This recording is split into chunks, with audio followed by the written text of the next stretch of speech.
Back with another episode of our Good Cop podcast series. Sorry, I don't have a working title, people, but we will get there eventually. Give me about 5 interviews of these. And I've got a very special guest today on this one. Roberto Sussman is one of my favorite doctors in THR from Mexico. So, Roberto, first, thank you for coming to Good Cop. I can't wait to see all your panels that you're going to be on. Thanks for... Your travel wasn't as far as mine, but I was only in Florida. You're in Mexico. Can you introduce yourself to our listeners and kind of explain who you are, where you're from, and what you're doing? Yes. Hello. Thank you very much for inviting me to speak to the public. My name is Roberto Sussman. I am a PhD in physics, and I am a senior researcher at the Institute for Nuclear Sciences in the National Autonomous University of Mexico, UNAM. And my field of, I work in cosmology, astrophysics, but I have also done research in thermodynamics, fluid dynamics, and recently in aerosol physics as well. And I live in Mexico, where electronic cigarettes and heated tobacco products are forbidden, not the usage. We can use them, but the commercialization, imports, transport, and it's a very strong prohibition that has been declared to be unconstitutional, but still our government, the administration of the president, it doesn't care about the Constitution, so they are holding this prohibition. However, there is a huge gray and black market in Mexico. It's a gray market. It's not a criminal market.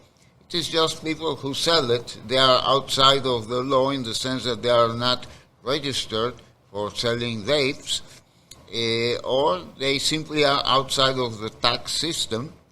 But unfortunately, in Mexico, we have also criminal black market. And as long as this prohibition lasts, there is a risk that the criminal markets might take control over the market. And this is very bad because consumers have no protection. And also, whenever a criminal market takes the distribution of a substance, it is always trouble. Now, this is the case of in Mexico, and it is very common, a common situation in many other countries in Latin America. Now, I'm also a scientist. Besides being a consumer of electronic cigarettes, I'm also a scientist. So I have taken very strong interest in analyzing the emissions of the electronic cigarettes from a rigorous point of view. And recently, I associated with colleagues in France and Italy, and we have published already 3 major reviews of the literature on emissions of electronic cigarettes and heated tobacco products.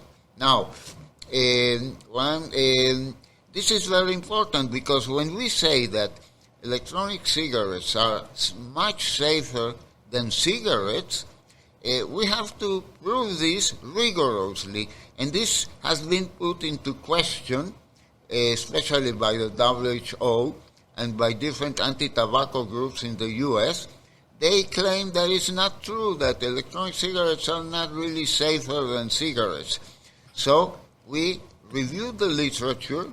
We reviewed like 64 articles that have analyzed the emissions, and we saw that indeed there are some articles, some studies that claim that there are a lot of toxic substances in quantities that are too dangerous in electronic cigarettes. But we notice that all the studies that make this claim are methodologically flawed.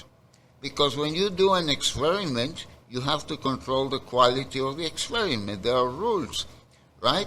And what we saw is that all of them, and I'm not exaggerating, every single study that detected a huge amount of metals or formaldehyde, all of them are deficient.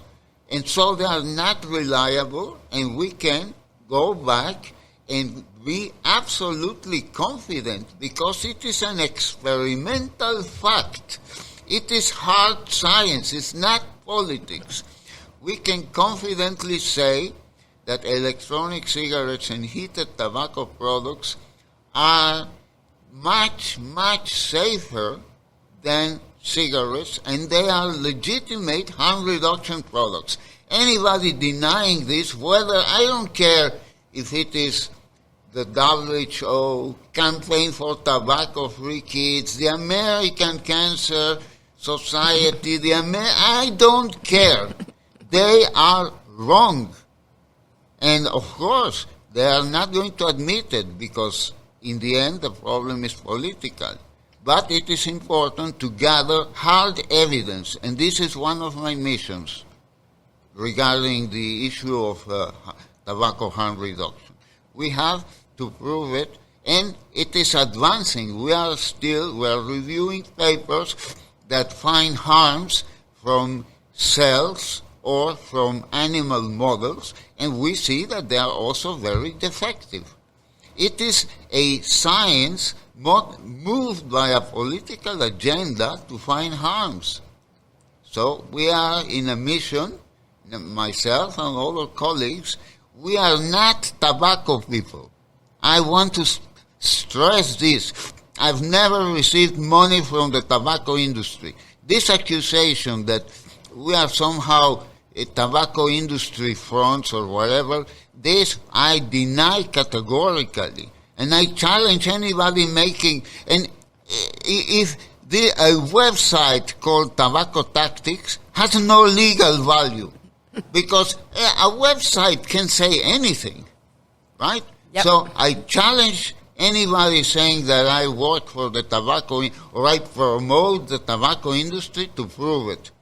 And we are willing to defend ourselves legally. It is about time to stop this McCarthyism in science. Well, that's a good point. You are a scientist. Obviously, I can kind of already tell. This is really frustrating, and it's kind of frustrating for me. I'm not a scientist. I do look at the numbers and everything, but this, this demonization of the science, as you were just bringing up those studies, like the formaldehyde study from like 2015, that they overheated it, and that's and also really long puffs. That it does not replicate what somebody would use in the real world. How does that make you feel as a scientist? You've been looking at science for years, and then you're just seeing this complete assault on the science that, to do with, I think you said it's not about science, it's about the political agenda. Yeah, look, I have a reference. I have a career lasting 30 years in doing hard science. What hard science? Cosmology, general relativity, stellar dynamics, thermodynamics. And I have hundreds of publications that have been peer-reviewed. I'm very familiar with the process, the way science works. Now, science is a human activity, so there is always politics, there is always emotions, there is always fashions, and there are frauds also. Yeah, but we deal with it. Now, in physics, you can say that politics is a factor, but the main factor is your content. When I write a paper in physics, nobody, suppose that I work for the government, for NASA, or for some industry, and I do a study on astrophysics. Nobody cares. What they care is the content here. You cannot dismiss somebody because they were paid by the government or they were paid by an industry. You have to read the material. And I'm used to this standard. And it's a hard standard. So I want to apply this standard also to research on nicotine. Yep. It's about time. It's about time to do that. And I have this reference, so no, it is frustrating. And it is something that is wrong. It has to be stopped at some point. Yes, yeah, it's very frustrating. For me, I'm just kind of amazed. Even if I guess, apprehension, the whole complete, like, they're only looking at e-cigarettes to see if they do harm. They're not looking at any of the benefits out of them. And even if e-cigarettes were as harmful as cigarettes, you have to admit that they're such an amazing tool that's been able to help so many people switch. What is it about that if you're looking at, human behavior and trying to help them reduce their smoking burden, but they're just looking at it as we have to kill these and everything. And I mean, when you're looking at the WHO, who's recommending a prescription-only model for safer alternatives to cigarettes, but they're not recommending that for combustible cigarettes. But then again, imagine a doctor having to prescribe you a cigarette. That would be something. As I said, I'm keeping these short and sweet. It's frustrating looking at the science. What are your thoughts on the future, and any advice to any of our listeners on, moving forward? How do we try to fight this bad science and misinformation? It's very difficult because it is ingrained at the top level of politics globally. The United States is it's the most influential country, setting up patterns, not only in science, also in culture, etc. And unfortunately, what we are seeing here is tobacco control emerged in the 1980s as a very positive force, because it was a group of activists, mostly medical, that were battling a horrible industry. The tobacco industry in those times was really a horrible Goliath, and it was a David.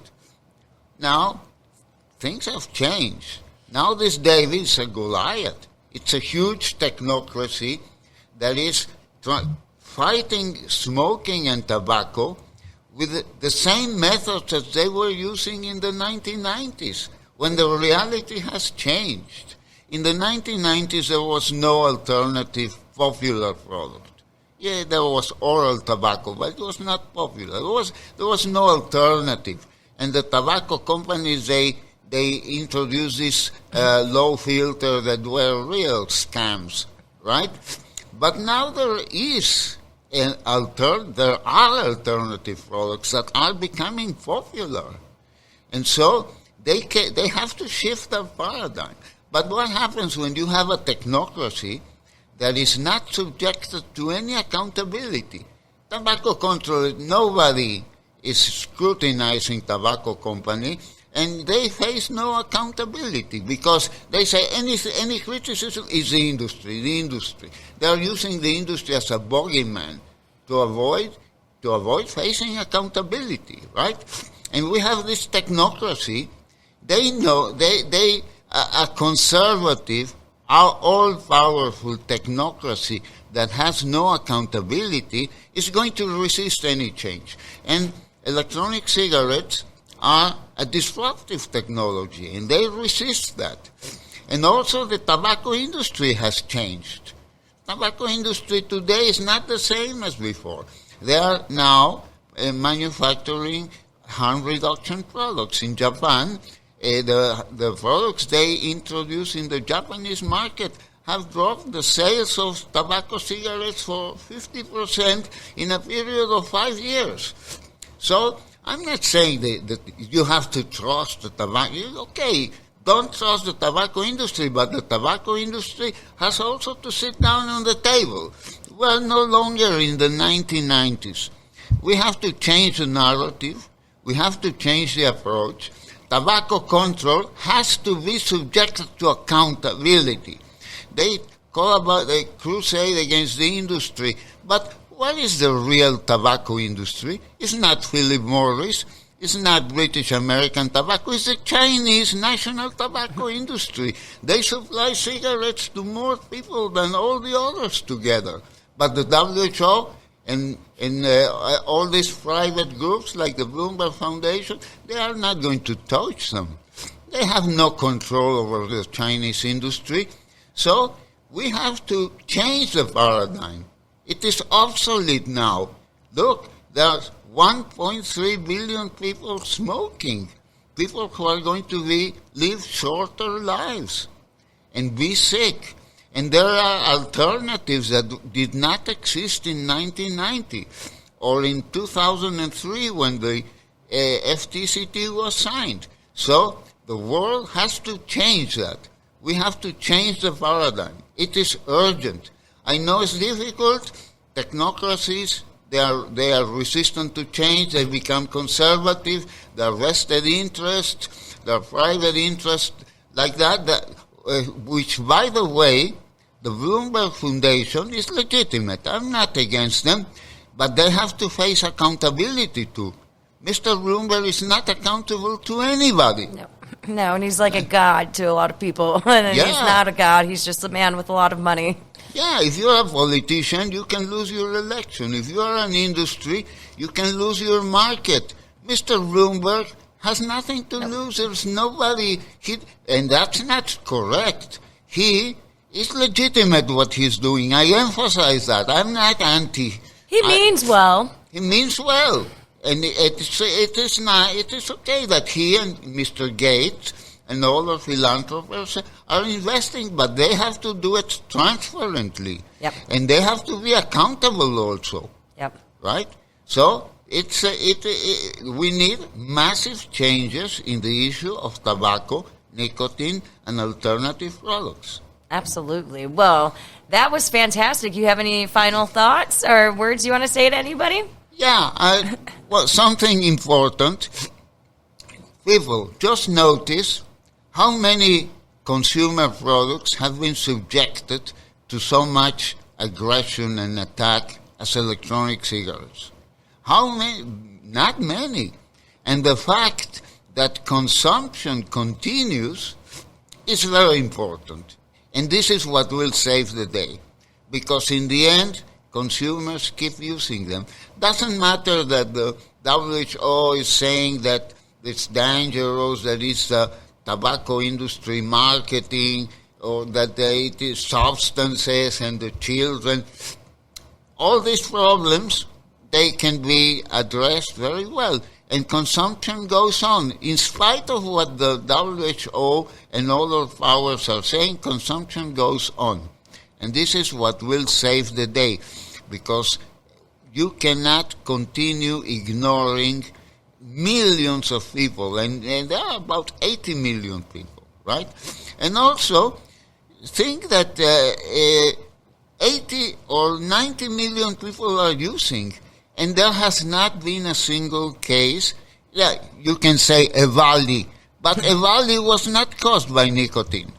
EVALI was caused by THC, and it was a black market problem. Illicit products, yep. Yes. So if the electronic cigarettes and heated tobacco products were 10% as dangerous as what is claimed, we would have had already 20 EVALIs caused by nicotine.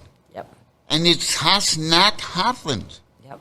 So people have to think, the consumer, as a consumer, your body is your laboratory. Doesn't matter what WHO says. Your body, you listen to your body. And when you switch from cigarettes to electronic cigarettes, you improve. And people feel it, and we see it because consumption is increasing. Absolutely. Well, thank you, Roberto, Dr. Sussman. You're always a pleasure to have on anything that we do together. I'm sure I'll see you in Poland as well. It's great seeing you in Panama. Listeners, thanks again for listening to another episode of our podcast station. There will be a name for this at some point. Give me about 5 podcast people on this. And make sure you're checking everything out going on with Good Cop. Thanks.